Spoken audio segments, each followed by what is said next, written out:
vocês. Hoje a gente vai falar um pouquinho sobre os distúrbios circulatórios. Na verdade, a gente vai começar a falar sobre os distúrbios circulatórios. Hoje a gente vai se ater mais aos distúrbios de hemostasia, ou seja, os distúrbios onde a gente tem o extravasamento do sangue do meio intravascular para o meio extravascular, que a gente chama de hemorragia, e também formação de trombo, né? Enfim, alterações, distúrbios que a gente possa ter ali na circulação sanguínea e, consequentemente, por conta desses distúrbios, acabar alterando a perfusão sanguínea dos tecidos e o mau funcionamento desses tecidos devido à baixa de nutrientes e também ao acúmulo de metabólitos, certo? Então, hoje a gente vai falar das alterações circulatórias envolvendo a hemostasia. Na próxima aula, a gente também vai falar de distúrbios circulatórios, só que aí a gente vai se ater mais à parte de edemas, de efusões, né? Hoje a gente vai ficar mais na parte de hemorragia, formação de trombo, tromboembolismo, beleza? Então, começando, né, a nossa aula, como eu falei, os distúrbios circulatórios eles podem ocorrer por conta de alterações na hemostasia. O que é a hemostasia em si? A hemostasia é o resultado do trabalho dos vasos, do trabalho do sistema cardiocirculatório como um todo, então dos vasos, do coração, do próprio sangue, de componentes que estão no sangue, para manter o sangue sempre fluido e circulando no meio intravascular.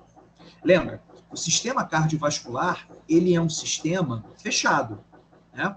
Então, o que acontece? O sangue nunca sai do meio intravascular, ou seja, de dentro do sistema cardiocirculatório para fora, certo?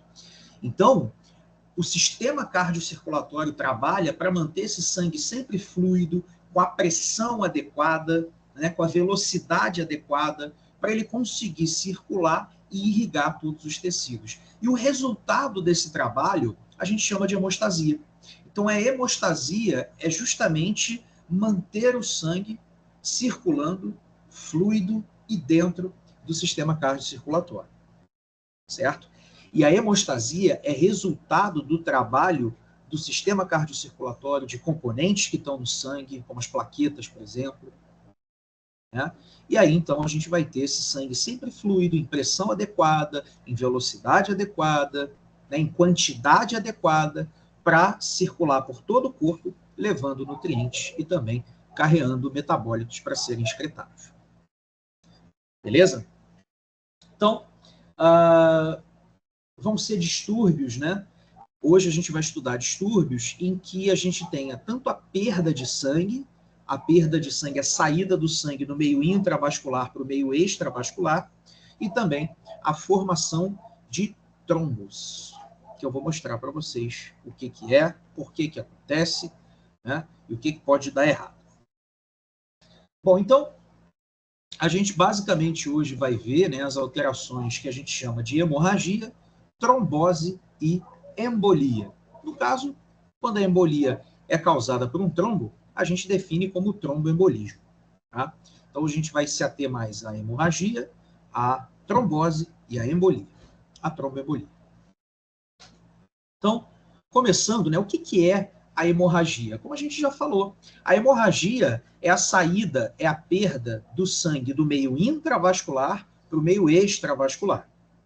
Vocês vão ver que a gente tem vários modos de classificar as hemorragias, seja pelo que está acontecendo na parede do vaso para o sangue conseguir sair, seja para onde o sangue pode sair para fora do corpo ou permanecer dentro do corpo. Pelas apresentações, como que você vê essa hemorragia na pele, por exemplo, né? Mas a hemorragia em si, o que é? É a saída do sangue do meio intravascular, ou seja, de dentro do sistema cardiocirculatório, para fora, para o meio extravascular. Beleza? Então a gente define, né, a hemorragia como perda do conteúdo sanguíneo intravascular, dentro do sistema cardiocirculatório, para o meio extravascular. E aí esse sangue ele pode se acumular no interstício, no espaço intersticial, ou seja, entre as células do nosso corpo, ali naquele tecido que está sendo irrigado, né, próximo ao vaso que rompeu ou que permitiu a saída de sangue. O sangue pode se acumular em cavidades pré-formadas. O que são cavidades pré-formadas? Por exemplo, cavidade torácica, cavidades que já existem no nosso corpo normalmente. Cavidade torácica, cavidade abdominal. Se a gente pegar vesícula urinária, bexiga, também é uma cavidade, né, já pré-formada. Ou pode sair também para fora do organismo. Então, se eu cortar meu braço, por exemplo, e começar a sangrar, o sangue está extravasando para fora do corpo. Né? Uma epistaxe, né, uma epistaxe, que é o sangramento por cavidade nasal. O sangue está saindo, né? Então, para fora do corpo. E é assim que a gente tem o primeiro modo de classificar as hemorragias. Ou seja, para onde que esse sangue está saindo? Aonde que ela está se localizando? Né? Então, quando a gente perde o sangue do meio intravascular para fora do corpo, a gente define como hemorragia externa. Então, uma hemorragia externa, a gente vai estar perdendo sangue, né, para fora do corpo. A hemorragia interna, a gente está perdendo sangue, ou seja, o sangue está saindo do meio intravascular, porém ele não está saindo para fora do corpo, ele está ficando ainda dentro do corpo. Aí a gente chama de hemorragia interna. Então, hemorragia externa, simples, extravasamento de sangue para fora do corpo. Hemorragia interna, a gente vai ter o extravasamento do sangue, porém, ele ainda fica retido no próprio corpo. Então, ele pode se acumular no interstício celular, ele pode se acumular em cavidades já pré-formadas, né, em espaços já existentes no nosso corpo. E aí a gente vai denominar, então, como hemorragia interna. Então, aqui exemplos. Ó. Aqui a gente tem um hemotórax, que a gente chama, né? Então, o sangue se acumulando dentro da cavidade torácica, ou seja, está perdendo sangue, mas ele não está saindo do corpo. Né? Aqui a gente está vendo por quê? Porque é uma imagem de necrópsia. Né? Abriu, a gente está vendo sangue lá dentro da cavidade torácica. Então, aqui uma hemorragia interna. Aqui, por exemplo, a imagem do sangue no espaço intersticial, né? O sangue se acumulando ali na pele, né? No intestício celular ali, formando essa mancha. Então, aqui também o exemplo de hemorragia interna. Você vê que o sangue não saiu para fora do corpo. Né? E aqui um quadro de epistaxe, ou seja, aquele sangramento nasal. Aqui uma hemorragia externa, né? O sangue saindo para fora. Sair para fora é redundante, né? O sangue sendo extravasado para fora do corpo. Então, aqui hemorragia externa. A gente também pode classificar as hemorragias quanto ao que está acontecendo com a parede do vaso que está permitindo a saída do sangue. Então, a parede do sistema vascular, ela pode sofrer mais de um tipo de alteração e que permite, então, a saída do sangue do meio intravascular para o meio extravascular. O primeiro tipo de alteração é lesão, é alteração física, é ruptura física. Então, é quando você dá ali uma pancada, por exemplo, e rompe a parede do vaso. Isso é uma ruptura física. Esse tipo de ruptura a gente chama de hemorragia por Rexe. R-E-X-E. Hemorragia por Rexe. Então, hemorragia por Rexe é quando você tem um trauma da parede do vaso, rompe a parede do vaso e o sangue sai. Isso a gente chama de hemorragia por Rexe. Tá? Então, fiz um corte aqui no meu braço, fiz uma ruptura física na parede dos vasos, o sangue vai extravasar. Beleza? Hemorragia por Rexe. A gente pode ter também as hemorragias em que, ao invés de você traumatizar de maneira física, você faz um trauma químico. Ou seja, ao invés de fazer uma ruptura física, ocorre uma ruptura química da parede dos vasos. Então, é como se a parede do vaso corroesse.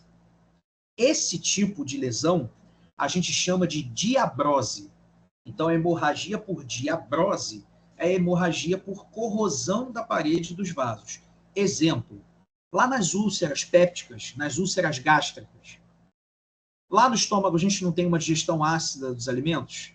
a gente não produz o ácido clorídrico lá para ativar a pepsina e, consequentemente, né, digerir proteínas lá no estômago? O que acontece? A gente digere só o alimento, por quê? Porque a parede do estômago ela é protegida por muco. Esse muco ele é produzido pela própria parede do estômago para se proteger do ácido e da pepsina que ela mesma produz. Então, por isso que a gente consegue fazer uma digestão química dentro do estômago. Porque o estômago, as células ali da parede do estômago produzem o ácido clorídrico, produzem a pepsina, só que elas também produzem muco. E esse muco ele é rico em bicarbonato. Então, ele neutraliza o ácido e não deixa o ácido, então, digerir, né, corroer ali as células da parede do próprio estômago. Se ocorre algum desbalanço entre a produção de ácido e a produção de muco, e que nesse desbalanço você tem um excesso de ácido, o que vai acontecer? A quantidade de muco não vai ser capaz de neutralizar aquele ácido. O ácido, então, vai começar a ferir a parede do estômago, vai começar a lesionar. Né? Essa lesão química pode causar úlceras, né, feridas e, consequentemente, sangramento. Então, é um sangramento, é uma hemorragia que a gente chama por diabrose. Beleza? E, diga, Carolina. Professor, pode explicar de novo o que é diapedese, que eu não entendi? Eu não expliquei diapedese, vou explicar agora. É porque eu pulei a ordem. Tá? Eu falei da Rex, falei da diabrose, eu vou falar da diapedese agora. A diapedese é uma hemorragia. O que é o processo de diapedese? Vocês lembram lá da aula de fisiologia que eu dei para vocês, que a parede do vaso ela tem 3 camadas, lembra? Túnica íntima, túnica média e túnica adventícia. E aí a túnica íntima é o que a gente chama de endotélio. Então é aquela parte mais interna da parede do vaso. O que acontece? As células endoteliais, principalmente a nível capilar, então quando a gente chega no capilar sanguíneo, a gente não tem mais túnica média nem túnica adventícia, é só a túnica íntima, é só o endotélio. O que acontece? O processo de troca entre sangue e tecido, por exemplo, quando o nutriente chega pelo sangue, que vai passar pelos tecidos, essa passagem ocorre no capilar. Né? A célula, quando o tecido, né, quando ela quer jogar os metabólitos para o sangue, esse metabólito volta para o sangue lá nos capilares. Então, é lá no capilar que a gente tem justamente essa troca entre sangue e tecido. Tá? O que acontece? Quando uma célula, por exemplo, uma célula do sistema imune, vamos supor, precisa sair do sangue para o tecido, ela faz isso passando por entre as células do endotélio vascular. O endotélio, as células afastam um pouquinho e aí a célula consegue passar por ali. Esse processo de passagem por entre as células da parede, né, por entre as células do endotélio, a gente chama de diapedese. Então, né, a Carolina que perguntou, a diapedese ela é esse processo de passagem do meio intravascular para o meio extravascular, mas sem romper a parede do vaso. O que sai por entre as células do endotélio vascular. Isso a gente chama de diapedese. Então, a diapedese, a hemorragia por diapedese, ela ocorre quando? Quando a gente tem o aumento da permeabilidade da parede vascular. Ou seja, quando as células do endotélio aumentam, se afastam muito, e aí elas deixam espaços muito grandes. E aí começa a sair tudo que está no sangue. Começa a sair hemácia, começa a sair, né, água, plaqueta, fibrina, vai saindo tudo por ali. Porque aumentou a permeabilidade vascular. Então a gente chama de hemorragia por diapedese. Quer ver um exemplo? Congestão. O que é a congestão? Vocês lembram? É quando o sangue começa a se acumular dentro do sistema venoso. E aí, imagina, o sangue vai se acumulando dentro do sistema venoso, o que vai acontecer? As veias, vênulas, né, têm a parede muito fina, né, não é tão calibrosa quanto a parede da artéria. Né? A artéria tem uma túnica média mais desenvolvida por conta da pressão do sangue, né, e tudo mais, que a gente viu lá na aula de fisiologia já.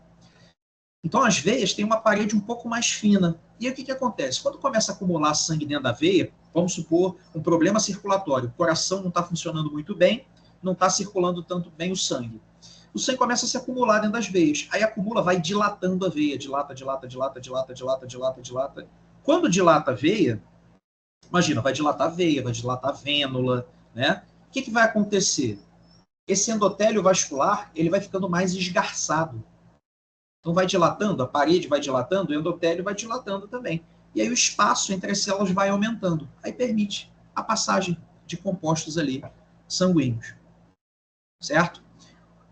Outro problema que a gente pode ter são os problemas de coagulação, os distúrbios coagulativos.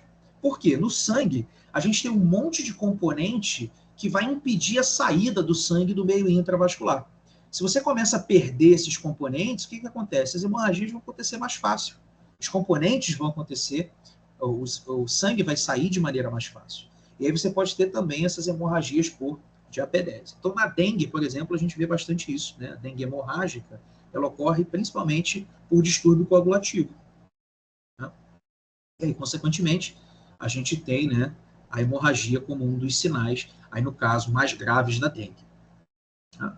Então, a gente pode ter hemorragia por REX, que é por ruptura traumática, né, física da parede do vaso. A gente pode ter hemorragia por diapedese, que é pelo aumento da permeabilidade da parede vascular. E a gente pode ter a hemorragia por diabrose, que é por ruptura, mas química, né, por corrosão da parede do vaso. Então, aí a gente classifica as hemorragias quanto à integridade do vaso. Se ele foi rompido fisicamente, se ele foi corroído, ou se ele está mais permeável, permitindo a saída do sangue.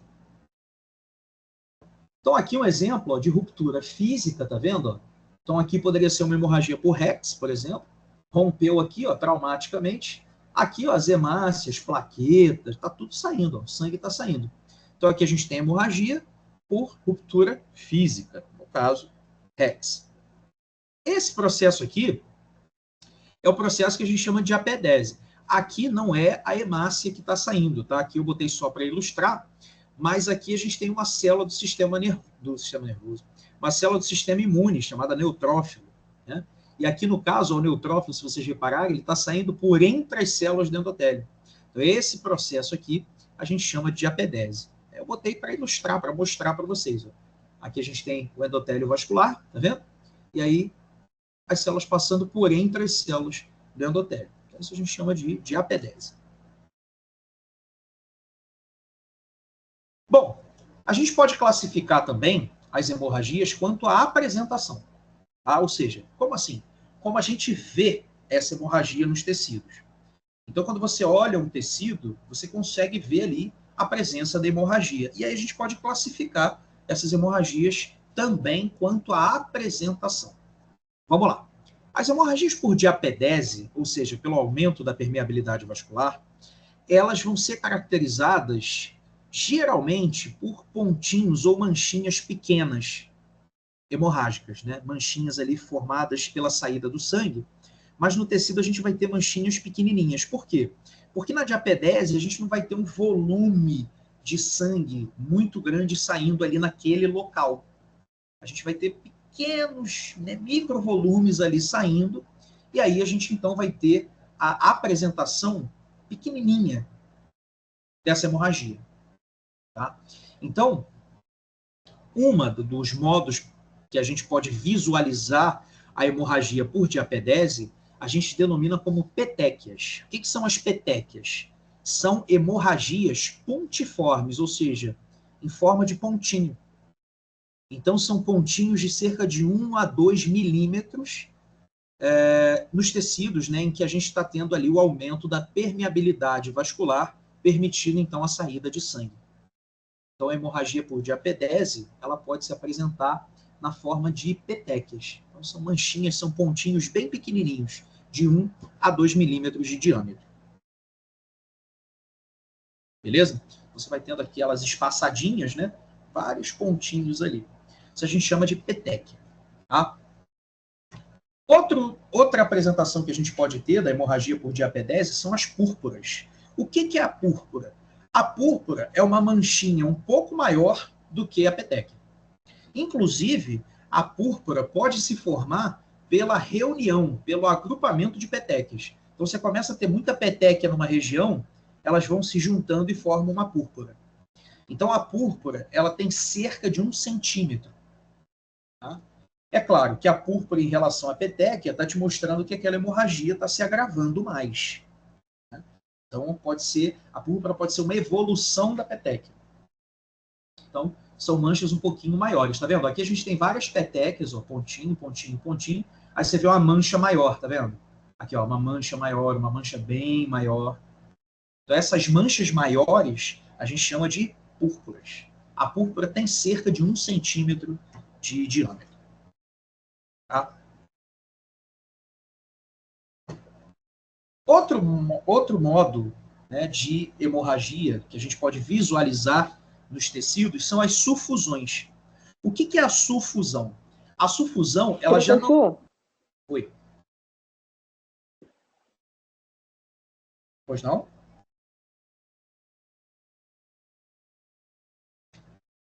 Professor? Pois não?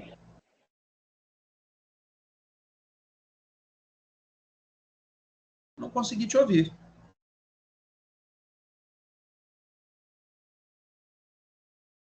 Será que é só a minha internet que está travando ou é a do senhor que está travando? O senhor está conseguindo me ouvir? Estou te ouvindo um pouco mal. O senhor Assim, está eu ouvi conseguindo me ouvir? agora. Agora eu estou conseguindo.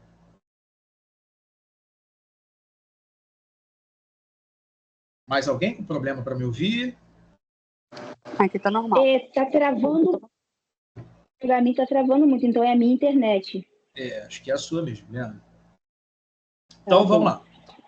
Outro modo que a gente pode ter, né, de apresentação das hemorragias é o que a gente chama de sufusão. A sufusão, ela geralmente acontece por ruptura da parede do vaso. Então, a gente não está falando mais de diapedese, a gente está falando de hemorragia por Rex, né? Geralmente por Rex, tá? Ou seja, por ruptura da parede do vaso, ou também por distúrbios de coagulabilidade, né? Inclusive, você pode ter os dois. Você pode ter um indivíduo que ele tenha dificuldade de coagulação, né, distúrbio de coagulação, e ele sofra um trauma. E aí você percebe, né, aquela mancha hemorrágica grande ali na pele dele. Ou indivíduos que tenham só distúrbios coagulativos, e aí, consequentemente, o sangue ele saia mais fácil da parede do vaso, né? O sistema circulatório não consiga segurar o sangue dentro do sistema circulatório. E aí, consequentemente, o sangue vai saindo. E aí são aqueles indivíduos que têm alguma doença em que eles ficam cheios de mancha hemorrágica no corpo, mesmo sem ter batido, ou traumas muito leves causando as manchas hemorrágicas. Então, são pessoas que formam, né, aquelas manchas hemorrágicas mais fácil, né, porque tem distúrbio circulatório. Diga. O que seria o livor? Livor, ele é... Assim, livor, ele é uma mancha que se forma, mas a gente usa, né, esse termo mais para alteração cadavérica. Tanto que a gente chama de livor mortis, né? Que é o acúmulo quando o indivíduo, quando você tem um cadáver, né, o sistema circulatório para de circular o sangue. Aí o sangue ele vai se acumulando numa parte do corpo. Aí você vê uma mancha mais escura ali. Isso a gente chama de livor. Entendi. Show? Então,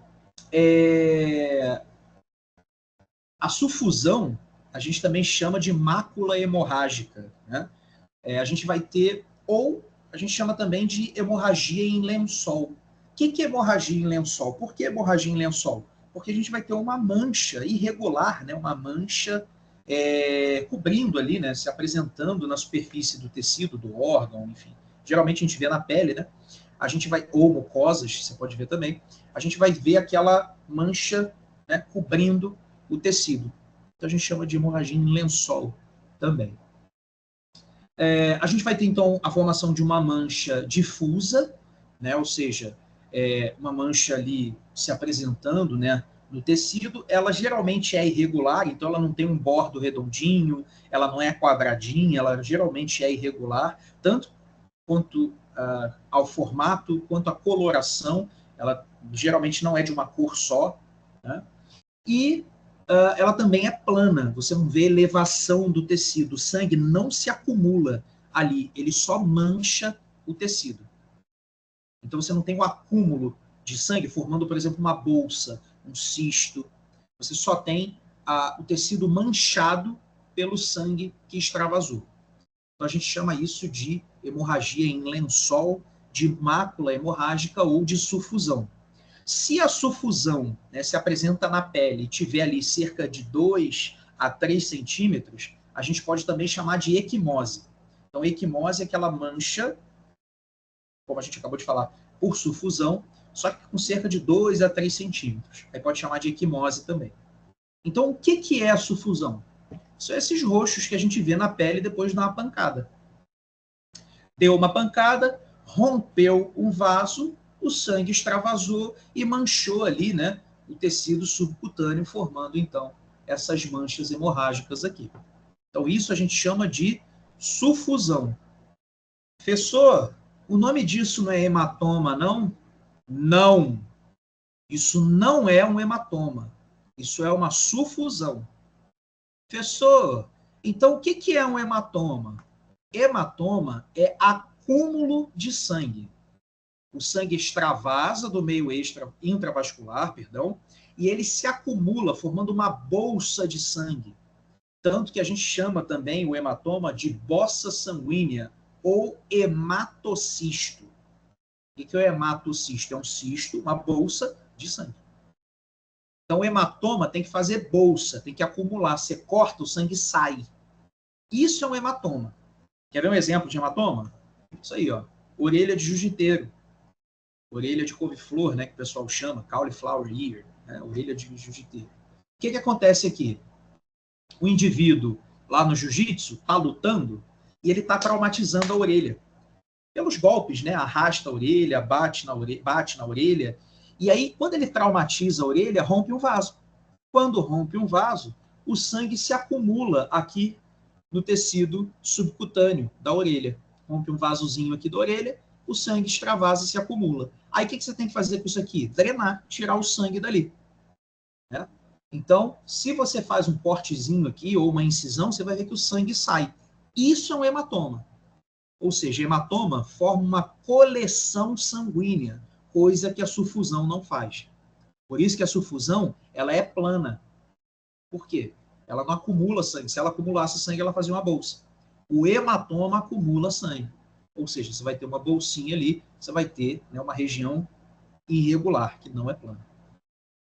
Certo? Vai ter uma região elevada. Então, isso é um hematoma. Correto?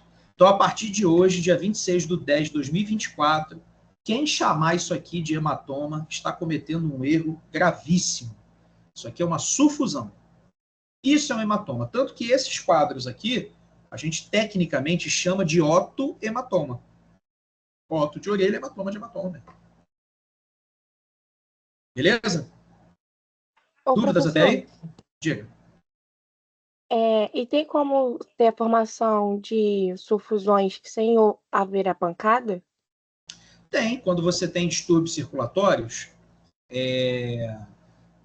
você tem uma facilidade maior de formar um hematoma. Por quê? Porque durante a hemostasia, a gente vai ter no sangue componentes que são coagulativos e componentes que são anticoagulativos, ou coagulatórios e anticoagulatórios. Tá? E aí o que acontece? Quando você tem algum distúrbio entre esses componentes, o sistema circulatório ele começa a ter dificuldade de segurar o sangue dentro dele, aí o sangue vai saindo. E aí vai formando manchas hemorrágicas aí. Tá? Então pode acontecer naqueles indivíduos que têm algum distúrbio coagulatório. Há doenças que causam distúrbios coagulatórios. Exemplo, a pessoa, não uma doença, mas uma condição que a gente chama de trombocitopenia, ou seja, pouca plaqueta no sangue. Se tem pouca plaqueta no sangue, o sangue vai saindo mais fácil. Né? O sistema circulatório não consegue segurar o sangue dentro dele. Aí vai fazendo essas manchas hemorrágicas. Entendeu? Bom, então isso aqui é um hematoma, correto? Fez bolsa de sangue, acumulou sangue, hematoma.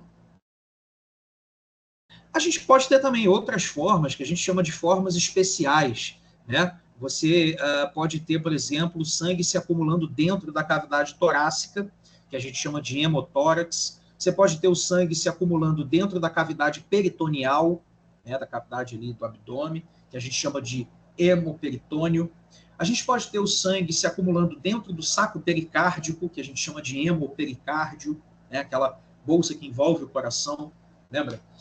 Você pode ter a presença de sangue na urina, então lesão aí de trato urinário inferior, por exemplo, que você tem ali a presença de sangue, a eliminação de sangue na urina, que a gente chama de hematúria. Então, hema de hemo, né, de sangue, e úria de urina. Então, hematúria é a presença de sangue na urina. A gente pode ter a presença de sangue nas fezes.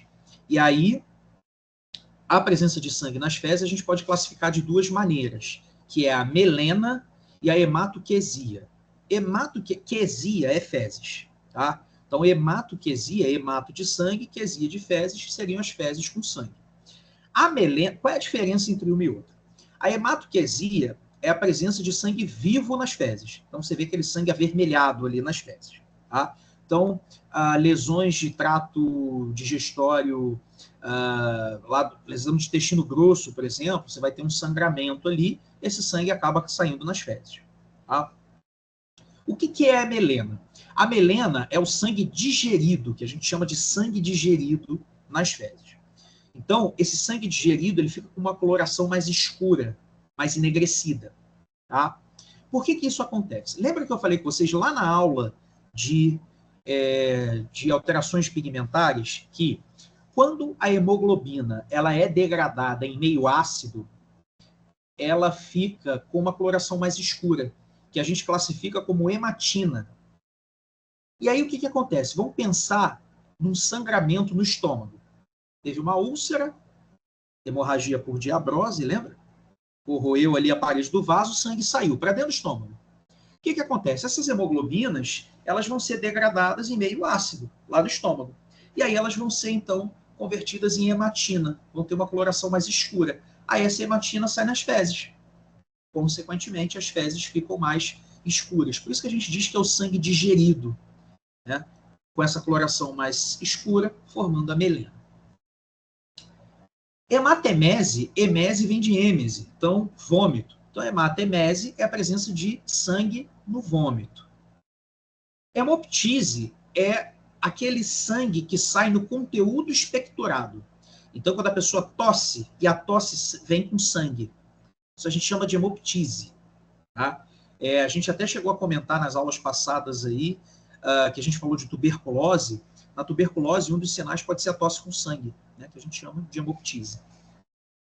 A epistaxe ou epistaxe é o sangramento pela cavidade nasal, é o sangue saindo pela cavidade nasal, e que pode acontecer tanto por lesão, quanto por ressecamento, quanto por doenças também, distúrbios coagulatórios, né?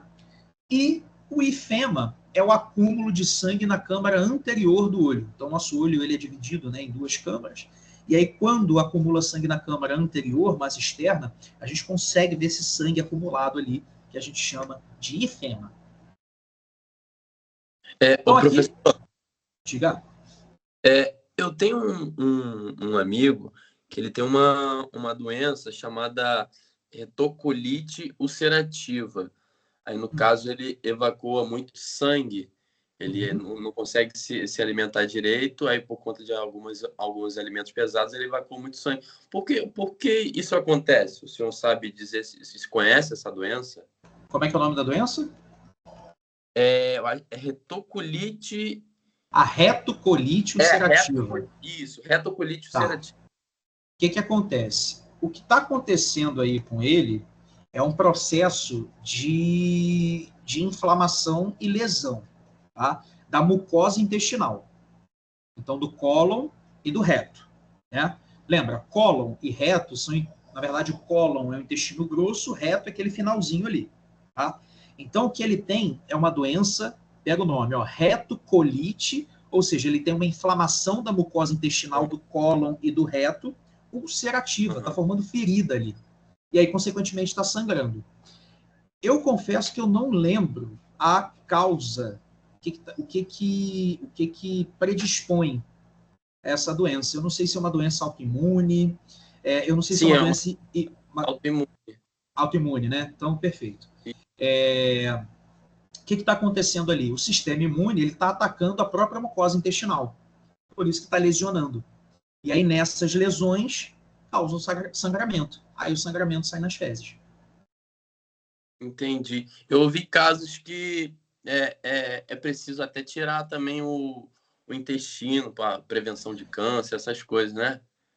O que acontece? A gente até chegou a comentar, nas nossas aulas passadas, aí, aula de neoplasia, acho que eu cheguei a comentar isso com vocês, que todo processo inflamatório crônico, ele facilita a ocorrência de neoplasia.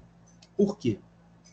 Porque durante a inflamação, a gente tem a liberação de fatores de crescimento, fatores que estimulam ali as células a se desenvolverem, a trabalharem, porque na inflamação a gente está tendo ali um combate, né, de um patógeno e também está tendo o reparo naquele tecido. Acontece isso durante a inflamação crônica, né, o reparo tecidual. E aí, nesse reparo tecidual, você tem a liberação de fator de crescimento, para aquele tecido ali conseguir se recuperar. A questão é que se você tiver uma célula ali neoplásica, uma célula que está diferente, esses fatores de crescimento vão fazer essa célula se desenvolver. E aí você ajuda uma célula neoplásica a crescer. Então, as doenças inflamatórias crônicas, elas são facilitadoras de neoplasias. Entendi. Então, as doenças autoimunes têm muito isso, né? Como elas muitas vezes vão causando ali uma resposta, que é a inflamação é um mecanismo do sistema imune de combater um patógeno, né? Algo que está causando uma doença. A questão é que na doença autoimune, o sistema imune está atacando o próprio corpo. Ele está entendendo que um componente do corpo é um patógeno. Está entendendo isso errado, claro, né? Então, ele está atacando ali, promovendo a inflamação. Essa inflamação crônica pode facilitar a ocorrência de uma neoplasia. Entendi. Aí, doença autoimune é sem cura, né? Geralmente, Alisson, porque a gente não consegue entender as doenças autoimunes, elas geralmente são multifatoriais. Tá? O que é isso? Tem vários fatores que causam ela. Então, e a gente muitas vezes não conhece esses fatores. Então, como a gente não sabe o que está causando, a gente não consegue consertar e curar a doença. O que a gente consegue fazer é tratar. Por erro genético pode ser também, né? Por erros na genética da pessoa? Tipo, isso, pode, fator genético. Olha, doença autoimune pode acontecer de tanta maneira. Por exemplo, tem uma doença autoimune chamada psoríase gutata, G-U-T-A-T-A. Acho que eu até já falei dela para vocês. Nessa psoríase, que é a lesão de pele, né, causada pelo sistema imune, a gente tem uma doença autoimune por mimetismo antigênico. O que quer dizer isso? Pessoas que têm muita infecção de garganta recorrente, toda hora está com amidalite, o sistema imune pode se confundir e atacar a pele achando que é a bactéria que está lá causando a amidalite. Ou seja, o sistema imune se confunde. A pele tem um componente ali, a célula da pele tem um componente parecido com o da bactéria que causa amidalite. Aí o sistema imune está tão sensibilizado, né, tá atacando tanto aquela bactéria ali, tantas vezes, que ele acaba se confundindo e atacando a pele também. Então a gente diz que é uma doença autoimune por mimetismo antigênico. O sistema imune se confundiu, atacou a pele achando que era bactéria.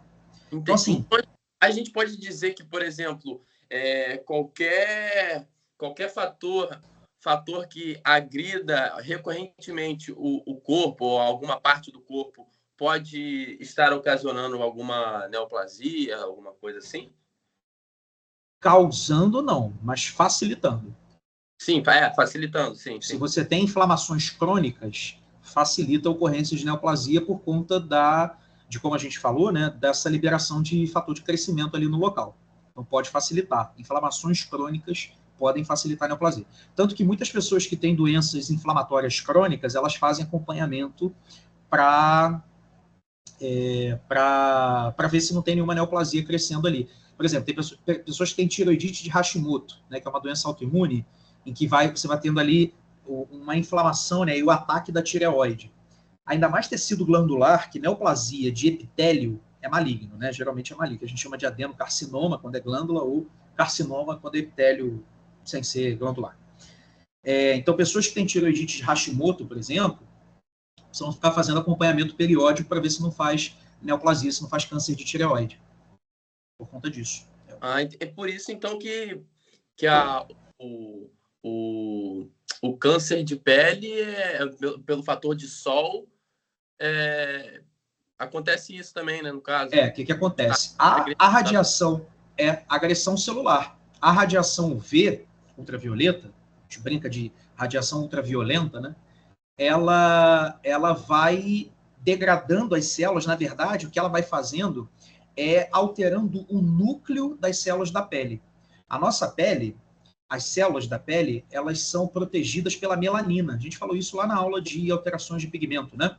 Sim, a melanina, ela faz uma proteção contra a radiação ultravioleta ao redor do núcleo das células da pele, né, dos queratinócitos ali das células da pele. Aí o que acontece?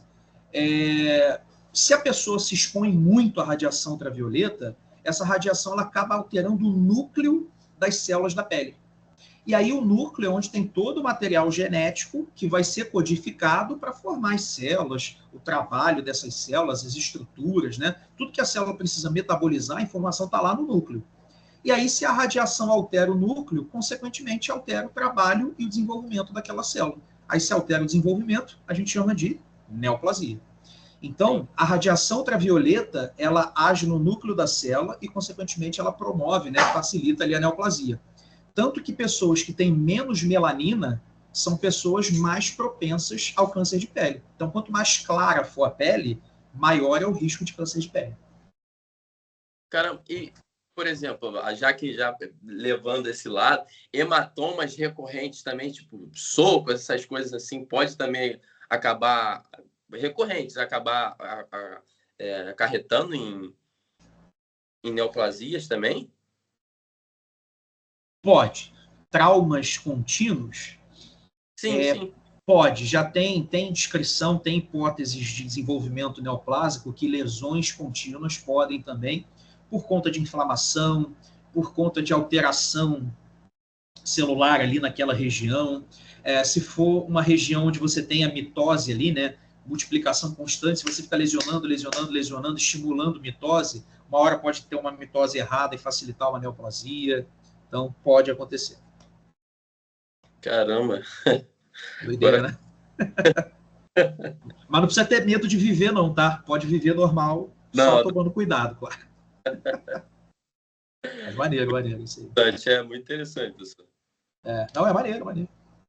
Então, ó, aqui, essas imagens são de veterinário, tá, pessoal? Pelo amor de Deus. Imagens mais fáceis de conseguir, né? Eu não consegui de humano, então trouxe de veterinária mesmo.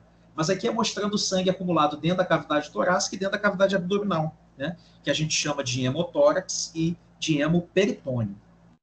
Então, sangramentos ativos, né? Às vezes, por exemplo, se vocês já ouviram falar, a pessoa, quando sofre um acidente de carro, mesmo que ela não esteja sentindo nada, ela precisa ficar de repouso, né? Por quê? Você pode ter tido a ruptura de algum órgão ali interno, ruptura de baço, sangramento ativo, né, ali dentro da cavidade abdominal, e você não está vendo esse sangramento, mas o sangue está lá, extravasando para dentro da cavidade abdominal.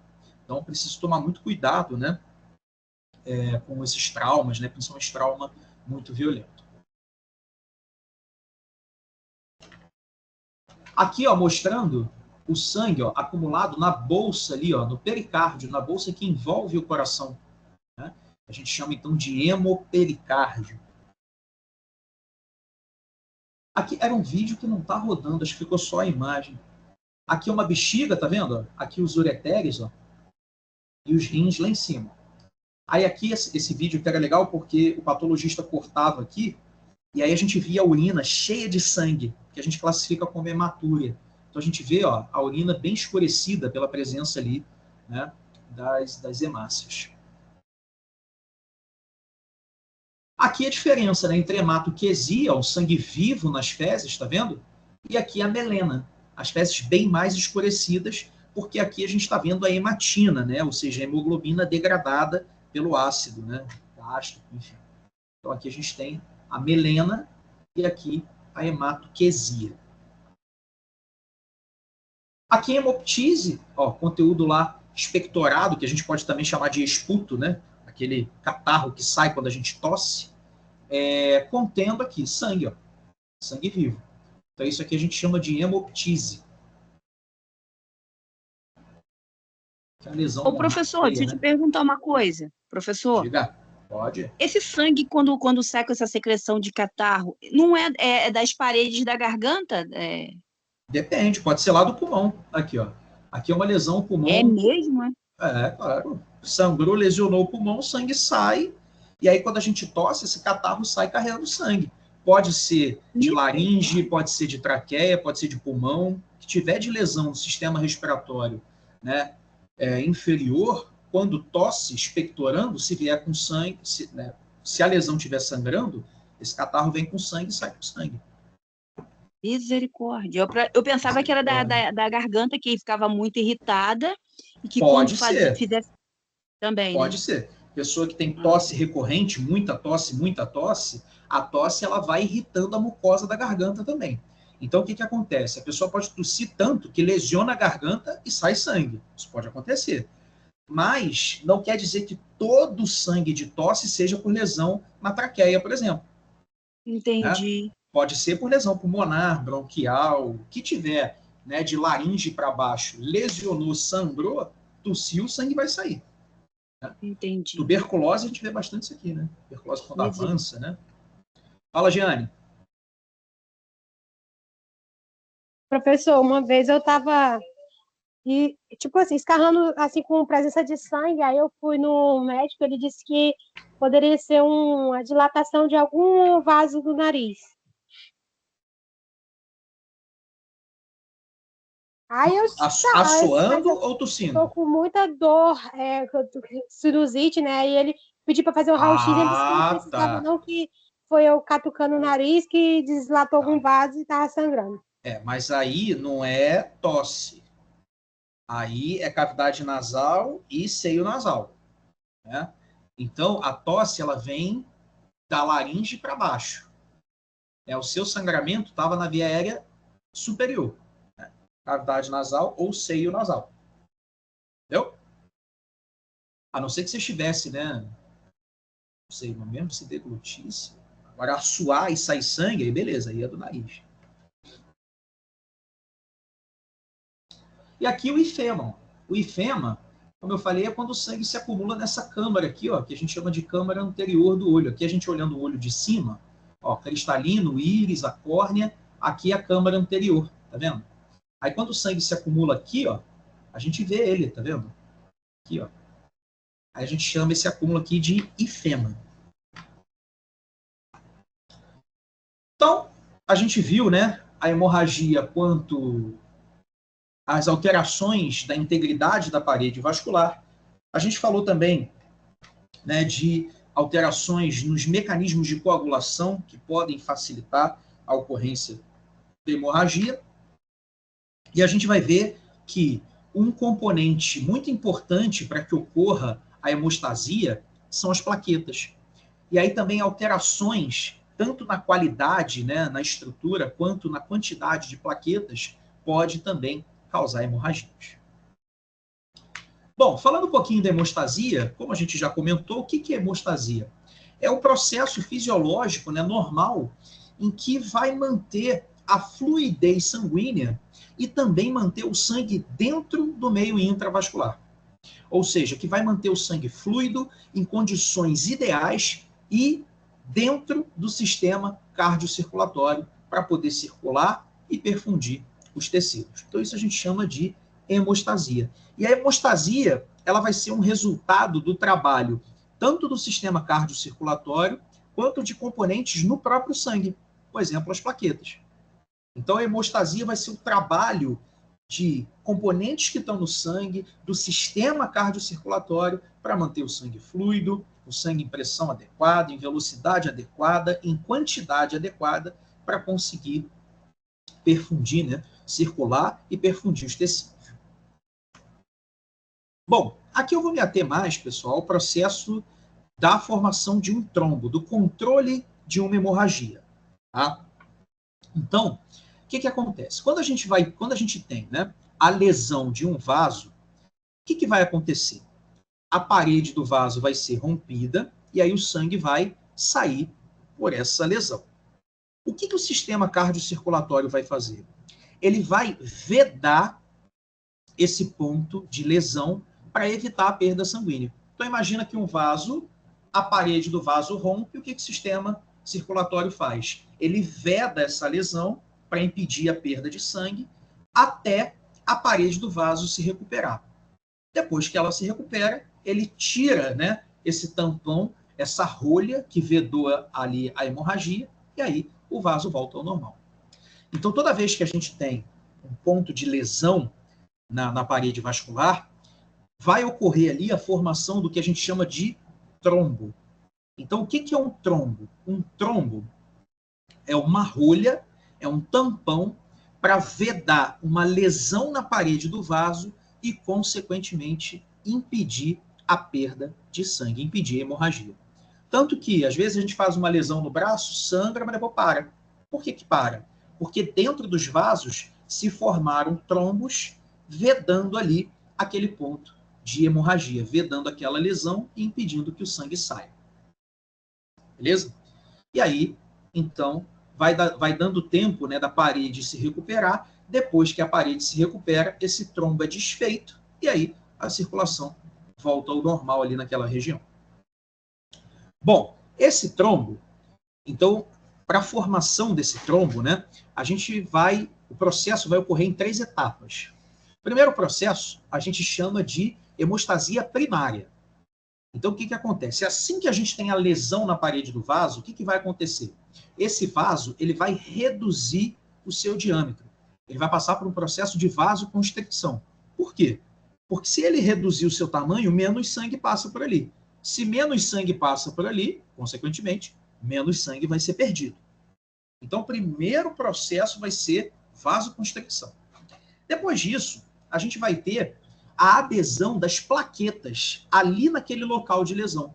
As plaquetas vão se depositando e vão formando um tampão. Vão formar ali uma placa em cima dessa região em que a parede está lesionada. E aí vão tapar esse buraco. É como se a gente fosse botando tijolinho ali, sabe? Botando as plaquetas como se fosse tijolinho para vedar ali, para tapar aquele buraco, aquela lesão na parede do vaso.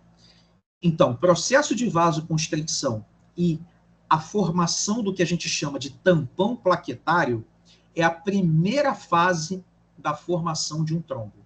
É a hemostasia, a gente chama de hemostasia primária. Beleza.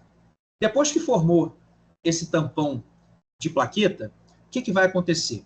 A gente vai ter a ativação de vários fatores que estão no sangue, e esses fatores eles vão fazendo uma reação em cadeia, em cascata, que a gente chama de cascata de coagulação. E aí, no final, o resultado final dessa cascata vai ser a deposição de fibrina em cima desse tampão plaquetário. Então, no sangue, a gente tem o fibrinogênio, que quando ele é ativado em fibrina. Aí, o que a fibrina faz? Ela começa a aderir no tampão plaquetário. Aí a gente fica com aquele tampão plaquetário cheio de fibrina em cima. A fibrina vai formando como se fosse uma malha, uma rede, em cima do tampão plaquetário, para dar firmeza. E aí, quando a gente tem o tampão plaquetário e a fibrina ali aderida, é claro que além da fibrina também adere um pouquinho de hemácia, até de leucócitos, né, de célula do sangue também vai colando ali. Aí a gente forma o chamado trombo. Então, o que é o trombo? É o tampão plaquetário cheio de fibrina e outras células aderidas ali no tampão. E aí isso forma como se fosse uma rolha, impedindo a saída do sangue. Aí a parede se regenera. Depois que a parede se regenera, esse trombo ele é dissolvido. E aí essa fase de dissolução do trombo é a terceira fase, né, que a gente chama de fibrinólise. Então, lesionou a parede do vaso, o que acontece? Vasoconstricção e depósito, né, ativação de plaqueta e depósito de plaqueta ali naquele local, formação do tampão plaquetário. Depois que formou o tampão plaquetário, a gente vai ter a ativação da cascata de coagulação, que no final vai levar à ativação das fibrinas. Aí as fibrinas vão se depositando ali em cima do tampão. Aí forma o trombo. Depois que a parede se recupera, esse trombo ele é dissolvido, e aí a gente chama essa fase de fibrinólise, ou seja, fibrino, né, a quebra ali da fibrina, né, do tampão, para dissolver esse trombo. Professor, Oi. pode ocorrer desse trombo não ser dissolvido da maneira correta e acabar entupindo algum vaso? Geralmente o entupimento, Carolina, não... Assim, poder ocorrer até pode, tá? Mas geralmente, quando a gente tem um trombo entupindo um vaso, não é porque ele não está dissolvendo, é porque a gente está formando trombo de maneira patogênica. Ou seja, a gente está formando o trombo exageradamente, sem a necessidade, sem ser para impedir uma hemorragia. A gente está formando um trombo ali errado. Deu para entender? Sim, que aí no caso seria tipo a trombose? Exatamente, isso aí. Trombose é a formação patogênica, né, patológica de um trombo. Perfeito. Então não é porque o trombo não está se dissolvendo, mas é porque a gente está formando o trombo de maneira errada. Entendi. Obrigada. Fechou? Imagina.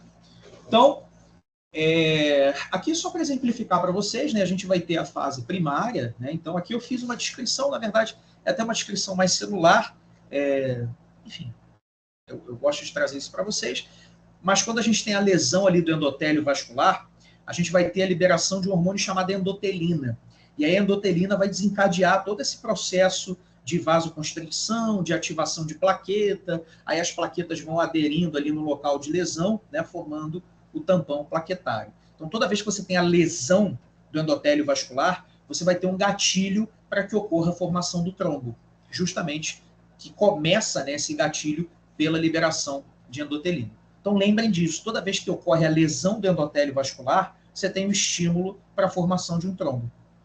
Então, como é que pode ocorrer uma trombose, por exemplo, que é a formação exagerada de um trombo? Se você tiver alguma condição na circulação que está lesionando o endotélio vascular. Isso eu vou explicar para vocês daqui a pouco. Tá? Então, a gente vai ter a liberação dessa endotelina, que vai desencadear todo esse processo ali, né, vai ser o gatilho principal ali para a formação do trombo. Então, aqui ó, é um exemplo. Ó, aqui a gente está no vaso, tá vendo? E aqui a parte mais interna do vaso é que a gente chama de endotélio. Aí aqui, ó, aqui são as células endoteliais. E aqui a gente tem, ó, um local de lesão, né? Então aqui um sítio de injúria, né, de lesão. Então aqui, ó, a gente teve a lesão das células endoteliais. Aqui a exposição, né, do colágeno aqui, que forma ali, né, presente na parede do vaso. E aí o que vai acontecer? Lesionou o endotélio, começa a liberação de endotelina. Então essas células aqui vão começar a liberar endotelina, que vão causar, ó, o reflexo de vasoconstricção. Então, vai causar a redução ali do calibre do vaso, para quê? Para evitar a perda de sangue.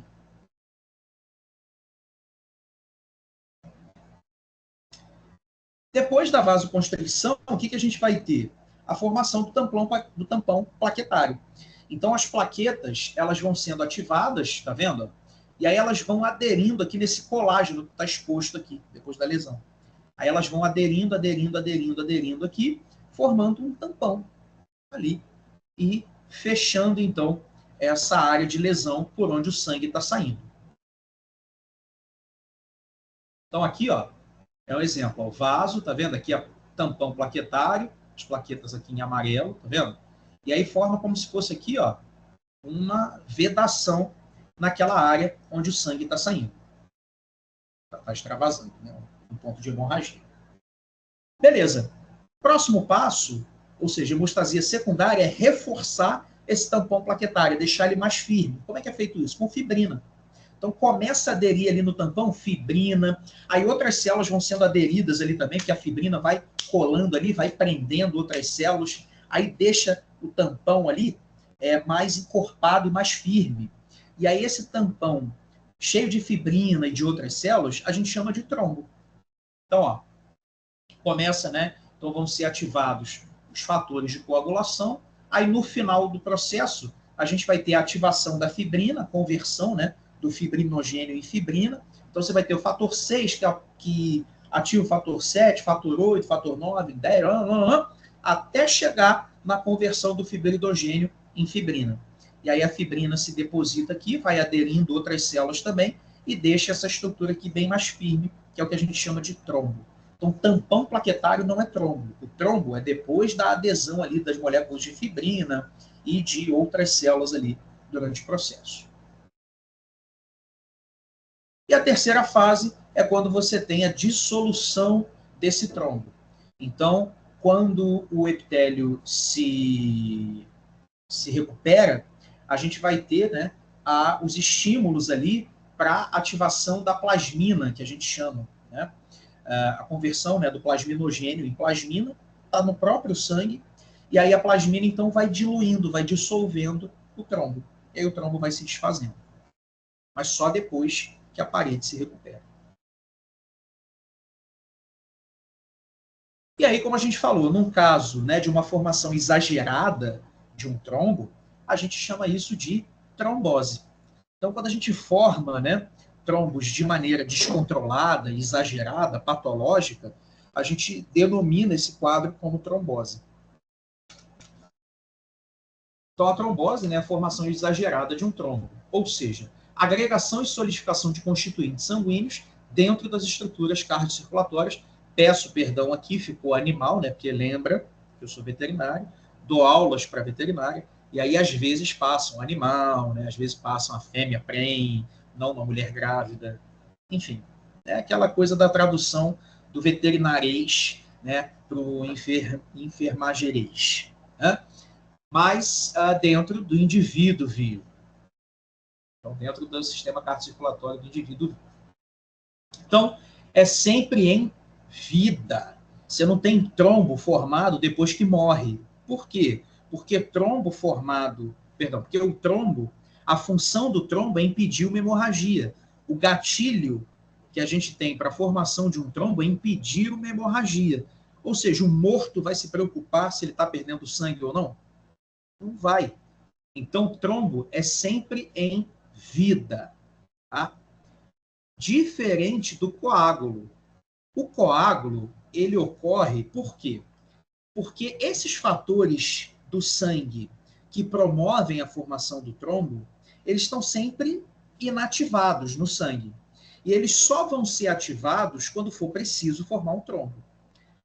No sangue e dentro do sistema cardiocirculatório, a gente tem o que a gente chama de fatores coagulatórios e anticoagulatórios. Ou seja, a gente também tem outros fatores que vão manter esses fatores que formam ali, né, que formam o trombo, a gente vai ter outros componentes que vão manter eles inativos. Por isso que eles estão inativados e o sangue está circulando. Quando precisa formar um trombo, esses fatores são ativados. Beleza. Quando você tira o sangue de dentro do sistema cardiocirculatório, o que vai acontecer? Esses fatores anticoagulatórios não vão estar mais presentes ali. E aí você vai ter só fatores coagulatórios. Por isso que quando a gente tira o sangue de dentro do sistema cardiocirculatório, ele coagula. Quando você vai coletar sangue lá, né, vou fazer um exame de sangue. Tem exame que a gente faz que a gente precisa do sangue líquido. Por exemplo, para análise de hemograma, leucograma, plaquetometria, né, analisar as plaquetas. A gente precisa do sangue líquido. E aí a gente tem que botar num tubinho roxo, já viu? Tubinho de tampa roxa. Aquele tubinho de tampa roxa, ele tem EDTA. EDTA é um anticoagulante. Então, quando a gente tira o sangue, né, para fazer análise, se você quiser o sangue líquido, você tem que botar um anticoagulante. Por isso que coleta e rapidinho já joga dentro do tubo. Senão o sangue coagula. Que vai ter só a presença dos fatores coagulatórios e não dos anticoagulatórios ali na circulação. Beleza? Então, coágulo é diferente de trombo. São coisas diferentes. Tá? Apesar de a gente falar fatores de coagulação na formação de um trombo, porque a coagulação é esse processo de aglomeração, de aglutinação, de solidificação. Isso a gente chama de coagulação. Tá? Então, a coagulação sanguínea pode ocorrer tanto quando você está formando um trombo, quanto quando você tira os fatores anticoagulatórios, né, tira o sangue de dentro do sistema cardiovascular e, consequentemente, só resta ali, então, os fatores coagulatórios. Aí o sangue vai coagular. Exemplo, se você tiver um autohematoma, que eu mostrei ali ainda agora, às vezes você precisa fazer uma incisão na pele porque o sangue coagulou ali no autohematoma. Por que coagulou? Porque ele saiu do meio intravascular. Tá? O indivíduo, quando morre, o sangue começa a coagular dentro do sistema cardiocirculatório. Um hemotórax, quando o sangue sai e se acumula dentro da cavidade torácica, ele pode coagular. Você vai ver aquele sangue em grumo dentro da cavidade torácica. Só tirar o sangue de dentro do sistema cardiocirculatório que ele coagula. Diferente do trombo. O trombo é essa rolha presa na parede do vaso para impedir uma hemorragia. Tanto que morfologicamente o trombo e o coágulo são diferentes. O coágulo é brilhante, é liso, é elástico. O trombo não. O trombo está sempre aderido na parede do vaso, ele é friável, você puxa, ele se desfaz, ele é opaco, ele é irregular, ele não é liso, ele é todo rugoso. Tá? Então são coisas diferentes, trombo e coágulo.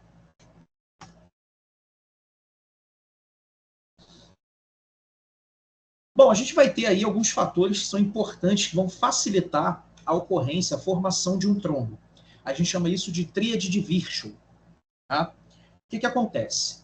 Primeiro fator que estimula a formação de um trombo, lesão do endotélio. A gente viu que a lesão da parede do vaso é o que desencadeia todo o processo da formação de trombo, liberação da endotelina e aí todos aqueles eventos que eu acabei de falar com vocês. Tá? Então, lesão endotelial é o primeiro passo para você ter, né, ali a formação de um trombo. Segundo, é o que a gente chama de hipercoagulabilidade. O que é isso? Se eu tiver a ativação muito fácil dos fatores de coagulação.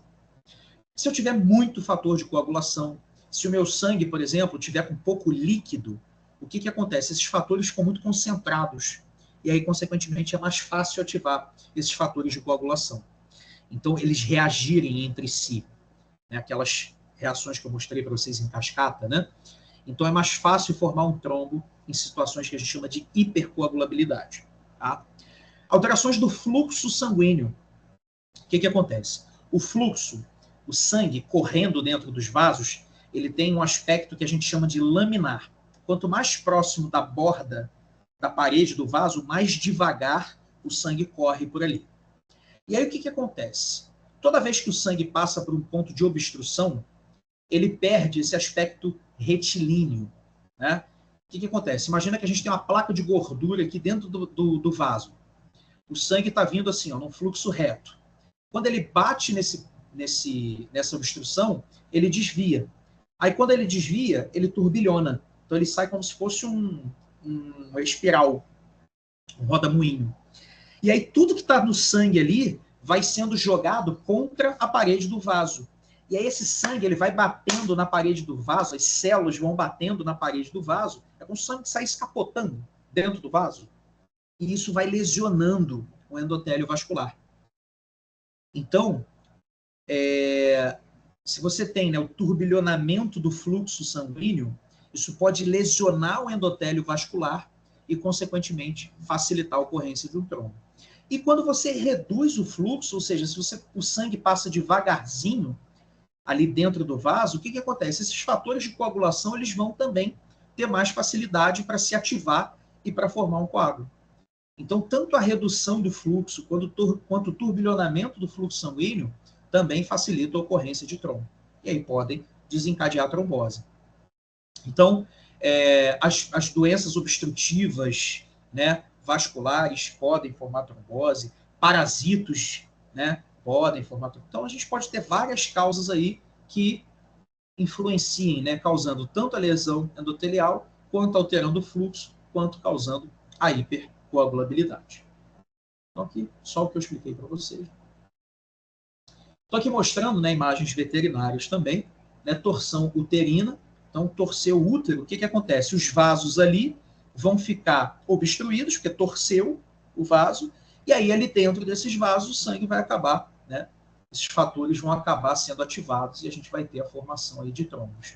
Mesma coisa aqui, torção intestinal, né, também formando aí trombos dentro dos vasos. E a gente pode classificar os trombos também quanto à sua apresentação. A gente pode ter, geralmente essa classificação ela é feita pela coloração. Tá? Quanto mais hemácia a gente tiver aderido nesse trombo, mais vermelho ele fica.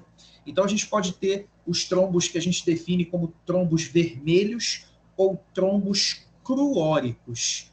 Cruóricos, C-R-U-O C-R-I-C-O-S. E tem um acento agudo no primeiro Ozinho. Então, cruóricos. Tá?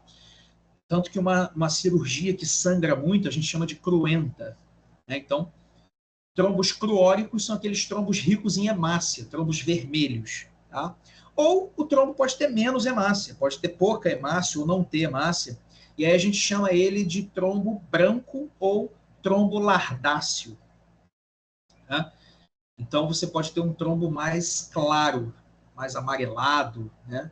Que a gente chama de trombo branco ou trombo lardáceo. Ou pode ser misto. Você pode ter um pedaço do trombo que é cheio de hemácia, outro que não tem, aí você, né, classifica como misto. E, como a gente falou, caso esse trombo que está preso ali, né, está se formando errado, um pedaço dele se solte, ou ele se solte e seja carreado pelo sangue, a gente chama isso de tromboembolismo. Então, o que é o tromboembolismo? É quando um pedaço do trombo, ou ele todo, se desprende da parede do vaso e é carreado pelo sangue. Isso a gente chama de tromboembolismo. Na verdade, a embolia é quando uma estrutura, um êmbolo, né, é transportado via sangue. Aí esse êmbolo, ele tem um efeito de rolha, né? Ele impede ali a circulação sanguínea. Então pode ser um trombo, pode ser uma bolha de ar, pode ser uma placa de gordura, pode ser uma colônia de bactéria. Então, a embolia pode ser causada por vários tipos de estrutura que estão sendo transportadas, carreadas pelo sangue. No caso do trombo, a gente chama de tromboembolismo, né? Agora, não sei se vocês já viram, quando a gente vai fazer fluidoterapia, a gente precisa, você bota lá o equipo, né? Aquela mangueirinha, conecta no frasco de soro e aí você bota na veia. Você precisa esgotar o equipo, já reparou? Tirar o ar de dentro dele? Por quê? Senão você bota o ar dentro da veia. Aí o ar dentro da veia forma um êmbolo, forma uma bolha. E essa bolha vai ser carreada ali pelo sistema venoso. Então, a embolia é justamente esse transporte, né, de algum êmbolo, de alguma estrutura pelo sangue. No caso do trombo, a gente chama de tromboembolia ou tromboembolismo. E o risco é o quê? É esse êmbolo se fixar em algum vaso menor e impedir ali a circulação sanguínea naquele local. Então o êmbolo ele vai sendo carreado, chega uma hora em que o sistema, né, os vasos reduzem o calibre, aí ele se fixa ali e impede a circulação naquele local. E aí, impedindo a circulação no local, o que vai acontecer? A falta de irrigação no tecido, que a gente chama de isquemia, lembra, isquemia é a falta de aporte sanguíneo no tecido, e se não chega sangue, aquele tecido morre. Ou seja, a gente vai ter um infarto, né? Uma necrose isquêmica.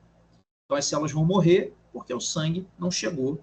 Por que o sangue não chegou? Porque o êmbolo impediu a circulação naquele local. Então aqui, na verdade, eu deixei só algumas características, eu nem entrei muito na diferença de coágulo e trombo para vocês. Isso aqui foi o vestígio que ficou nessa aula, esqueci até de tirar esse slide, mas para mostrar para vocês que trombo e coágulo são coisas diferentes, justamente baseados nessa explicação que eu dei ainda agora. Tá? Então, você pegar aqui o trombo, ele sempre acontece ante-mortem, ou seja, antes da morte, quando a gente está vivo, e sempre dentro do sistema circulatório. O coágulo pode acontecer pós-mortem, depois que a gente morre, porque os fatores, né, anticoagulatórios vão morrer também, e aí o sangue vai coagulando dentro, mas isso depois que a gente morre, ou durante a vida, se o sangue sair de dentro do sistema circulatório. Tá? E aqui as diferenças estruturais, né, também, entre trombo e coágulo. Mas não era muito meu enfoque trabalhar isso com vocês hoje. Beleza? Dúvidas? Depois de uma aula de hemorragia, nada melhor que um cachorrinho fofinho, bonitinho, né? Aí para animar a manhã de vocês. Alguém tem alguma dúvida, pergunta, sugestões, pontuações?